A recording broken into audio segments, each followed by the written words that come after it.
జై ఆంధ్రప్రదేశ్, జై హింద్.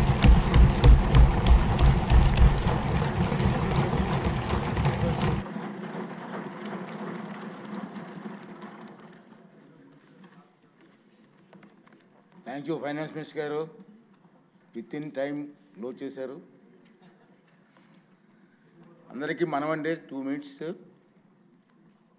ఈరోజు ఈ బడ్జెట్ గురించి మీరంతా విన్నారు. ఇక్కడ ఎక్కువ మంది కొత్త సభ్యులు ఉన్నారు కాబట్టి 2 సూచనలు ఏంటంటే, దీని మీద మీ అందరికీ పూర్తిగా అవగాహన రావాలి. ఈ కష్టకాలంలో నేను చాలా బడ్జెట్లు చూసాం, చాలామంది సీనియర్ నాయకులు ఉన్నారు, చాలా బడ్జెట్లు చూసాం.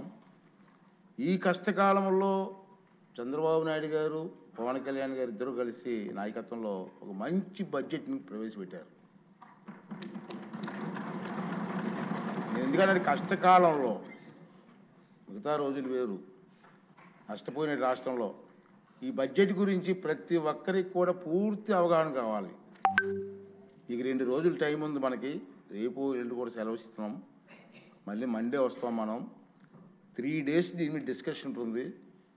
మీరు ఏదో మాట్లాడడం కోసం కాదు, మీకు అవగాహనతో, పూర్తి అవగాహనతో ఈ సబ్జెక్టు మీద మీరు ఇక్కడ డిస్కస్ చేయాలి. దానికోసం మీరు ప్రయత్నం చేయండి. మనందరం కలిసి నష్టపోయిన రాష్ట్రాన్ని కాపాడడం కోసం ముఖ్యమంత్రి గారికి, ఉప ముఖ్యమంత్రి గారికి మన అందరం కూడా అండగా ఉండి ఈ రాష్ట్రాన్ని కాపాడుకోవాల్సిన బాధ్యత మన అందరి మీద ఉందని మాత్రం మర్చిపోవద్దు.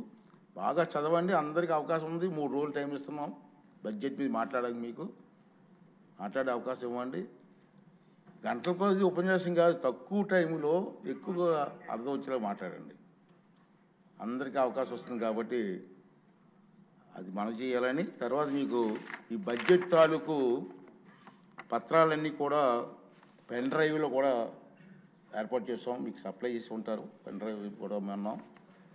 రెండోది ఏంటంటే, సభ్యులందరికీ వాట్సాప్ గ్రూపులు కూడా ఏర్పాటు చేసి ఉన్నాయి కాబట్టి దాంట్లో ఈ బడ్జెట్ తాలూకు వివరాలన్నీ కూడా వాట్సాప్ గ్రూప్లో పెట్టి ఏర్పాటు చేస్తున్నాం. మీరు ఈ 2 days హాలిడేస్లో క్షుణ్ణంగా చదివి, నేను కూడా ఇది చదవడం కాదు, అసెంబ్లీలో మాట్లాడడం కాదు, అసెంబ్లీ అయిన తర్వాత బయట కూడా మీ కాన్స్టిట్యున్సీల్లో సరళమైన భాష ప్రజలకు అర్థమయ్యే విధంగా ఈ బడ్జెట్ గురించి మీరు చెప్పవలసిన బాధ్యత మనందరి మీద ఉందని చెప్పి కూడా ఈ సందర్భంలో మీకు మనం చేస్తున్నానండి. ఇప్పుడు గౌరవ వ్యవసాయ శాఖ మంత్రులు 2025-2026 సంవత్సరపు వ్యవసాయ బడ్జెట్ను ప్రవేశపెడతారు.